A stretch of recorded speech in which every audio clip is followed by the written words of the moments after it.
You are being lied to. People think that art is about creating, but more often than not, it's about observing. Go through your photos on your phone and see how the light and the shadows interact with various objects in the frame. Look at how the colours are affected, how the muscles are being pulled in the face. Look at the way that the perspective is manipulating these proportions. This is such a great way to study because it's something that you can be doing whenever you want to, and in time you'll be able to train your brain to pick up on these cues without being prompted. You don't even need a phone. Just look at the things around you. Look at yourself in the mirror, look at the lighting in your room, your car, your general surroundings, whatever. And once you're able to do that, apply this stuff to your future drawings. If you're still struggling and are not sure how to compose your drawing, but you have a rough idea as to how you want it to look, try thumbnailing. This is a quick sketch inside of a little square, basically planning what your drawing could look like. Nothing in the thumbnail is accurate.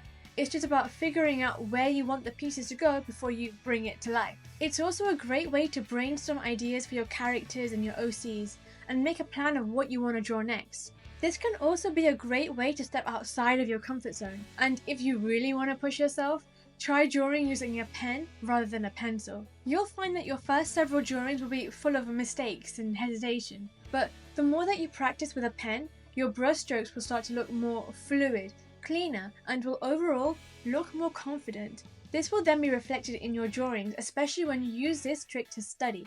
There's that saying, if you can't walk, you can't run, so if you can't sketch, then you can't paint. Make sure you know your fundamentals before attempting anything, otherwise you'll be left with no motivation to continue because you'll feel like you can't do it. And you can, just not yet, and that's okay.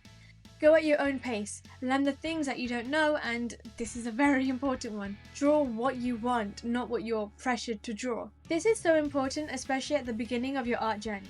Drawing the characters or the things that inspire you will only fuel your motivation to keep going and improving, because you'll want to do those characters justice. This can motivate you to draw more often, and it's so important to remember that it's okay to make mistakes. We're artists. Yes, it's what we're good at. Every little mistake that you make will fuel your desire to get better and improve. It's a frustrating journey, but just focus on one area of improvement at a time. I talk about this in more detail in my video over here. Go check it out if you haven't seen it already. There's that misconception that the only way to conquer your mistakes is to constantly keep drawing. And yeah, okay, I see where that's coming from, but it's important to draw when you can. You can draw every single day if that's what you want, but the only thing that's good for is creating burnout. It is good practice to draw whenever you have at least a minute to spare. Pick a random reference, set a timer, and off you go. Sketchdaily.net is a great place to find references and set a timer.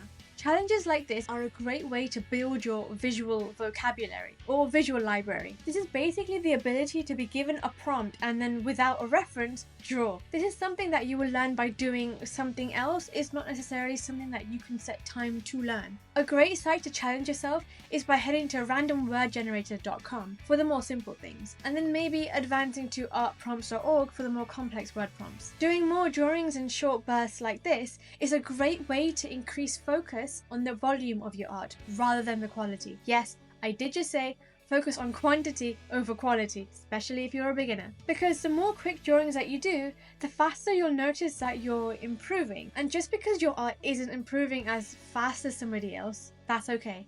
That's normal. Art is a marathon, not a sprint, and no matter where you are on your journey, you will never run out of things to learn. Recently, I've been practicing more pen sketches, which is tough for me because I'm normally too indecisive with my art and I like to stick with pencil. I want to draw as realistically with pen as I can with pencil, and a year later, I'm still not there yet. I'm still improving.